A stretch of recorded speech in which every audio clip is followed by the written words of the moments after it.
Princess. Alright. I'll do a quick review.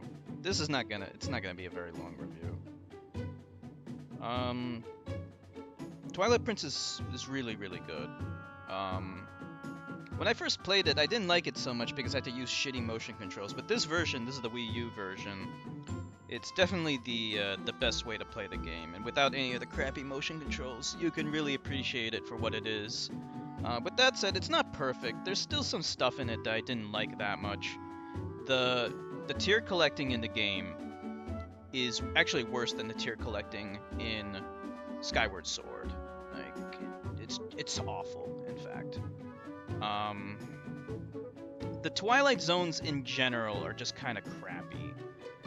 The game already has a muted color scheme, but, you know, I like the art design of the game, but the Twilight Zones, it's dark colors against dark colors, and that's always a terrible color scheme in my opinion.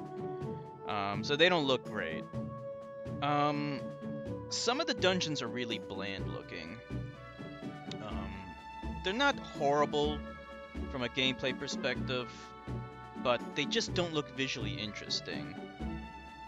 Namely the Temple of Time. That's pretty bad. And also the Sky Temple isn't so great looking. It just looks boring.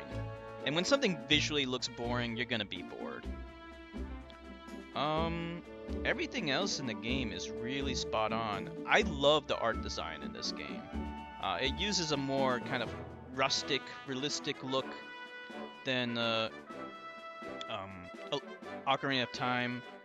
And going from Wind Waker to this was a visual treat because it looks so much better. I prefer this visual style over the cel-shaded style any day. The world they created is so expansive and so nice. I mean, it is still linear. You have to go from one area to the other. It's in the Ocarina of Time style. I don't think the game's as good as Ocarina of Time or Majora's Mask. That's mostly just because of the wolf mechanic and the tier collecting. I almost forgot to mention the wolf mechanic. The wolf mechanic's really lame. I really don't like the wolf in this game. It just feels like kind of an inferior version of the transformations that you got in Majora's Mask. Like, those transformations enhance Link's latent abilities, whereas the wolf in this game doesn't really do anything very different from what Link can already do. So it doesn't really feel like you never use the wolf outside of when you have to use it. Whereas with the Goron Link and with Zora Link, you would use them, you know, just because their abilities actually give you a big advantage. So yeah, there was also another part of the game which was kind of like a scavenger hunt. That I didn't really like that much. I can't remember what it was. I think...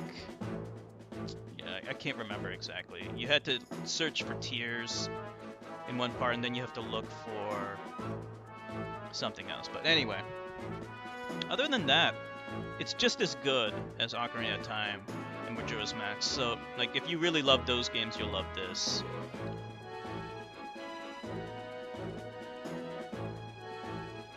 The music is just as good. It's fantastic, in fact. The towns feel alive. There's lots of side quests to do.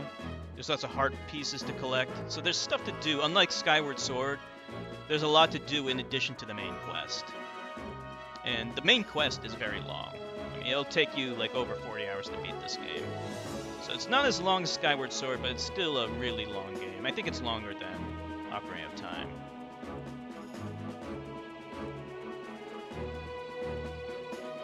And that's pretty much all I have to say about it. I put Ocarina of Time above this, Majora's Mask above this, but this is number 3 compared to those.